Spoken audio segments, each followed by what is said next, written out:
out everything before Sir, you say these things. Pa-chilling effect ang resulta niyan eh. Sir, honestly, I try not to watch it because I'm the one being alluded to in the interview, and I don't want to watch it. I don't want to waste my time. Tinutukoy yung tatlong vloggers? Ano ba yan? Kasi marami ako na, can you identify and the incident itself? For the record, just to be part of the records of this committee hearing. Sino po ba? Ano Hindi ako nanonood no. Ang napanood ko is the press conference of our secretary. So secretary, if you can identify the 3 vloggers na gusto mong pailan ng contempt charges before the court. Ano po yung insidente? Kasi ang dami pong... Oh. Sir, sorry, I don't have their names now, sir. I cannot. Mr. Bantag. Okay. Issue secretary with the 3 vloggers. Sino to? Hindi ko sinusundan yung mga vlogger na yun, pero nasundan ko yung issue na papakulong mo rin yung 3 No, sir, vloggers. maybe the message is really the person they interviewed a person wanted by the law. A person wanted by the law never appeared to respect the jurisdiction of our legal system. So they interviewed somebody like that. So may standing warrant of arrest po yan. But when you interview somebody like that, you're already telling the people it's okay to flout the law. And probably it's contempt of court, sir. As I said in our press conference.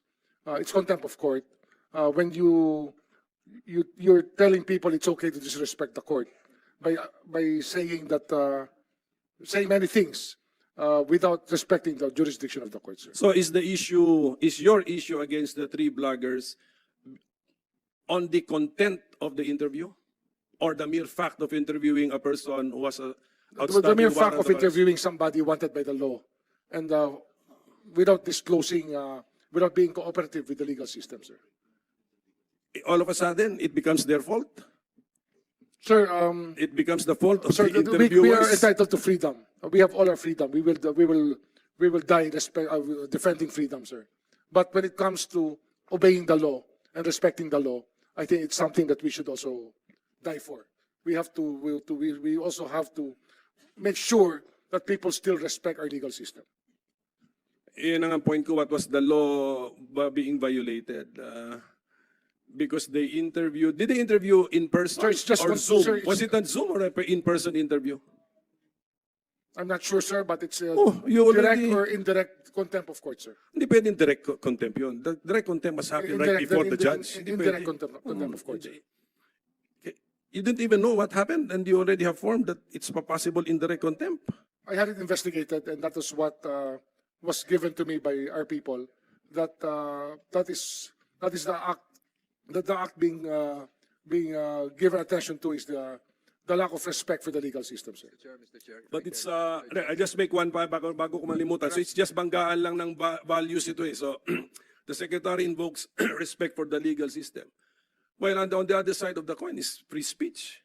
So I do not know how they can be held to account for the fact of their desire to talk to somebody and was an outstanding warrant of arrest and then siguro pinost ba nila ito online. Hindi ko napanood din actually because wala naman akong issue against them. But Secretary, you should find out everything before Sir, you say these things.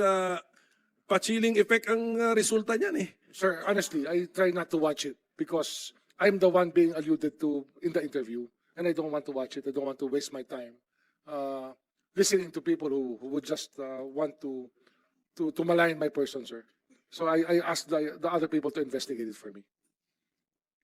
You were the one, you have a footage, ikaw nagsasalita, you have that. We're in possession of footages, sir. You've We're not in even possession seen the. No, I saw the footage of you saying that you will file Well, that's what contempt we are charges, trying to but, work on, sir. anyway. To ask the court to consider contempt because it is not something that we want replicated all over the country, that we glorify people who do not obey the law. Well, at any rate, Mr. Chairman, siguro in due time that the theory for Secretary will be tested in court. But of course, I will side with the freedom of our people to speech, to associate and to make known to the public facts and opinions. Wala namang mali sa opinion eh, opinion. So at any rate, Mr. Chairman, I think our senior lawyer in the Senate wants to say something, No, Mr. I just Chairman. would like to, Are you with the done permission. with your questioning? Hindi pa, pero is my time is over, Mr. Chairman? You've had two and a half rounds already. In one round. Baka- Minority, we've been very liberal. The time consumed by Senator Bato was counted against me, Mr. Chairman. Sige, siguro sa next round na lang We kay give Dennis. a chance I'll to- go to the COA findings. Meron niya sa maraming COA findings. Okay, thank And you. even PCGG siguro because tatanungin ko na lang kayo Donate half of my time to the good minority leader.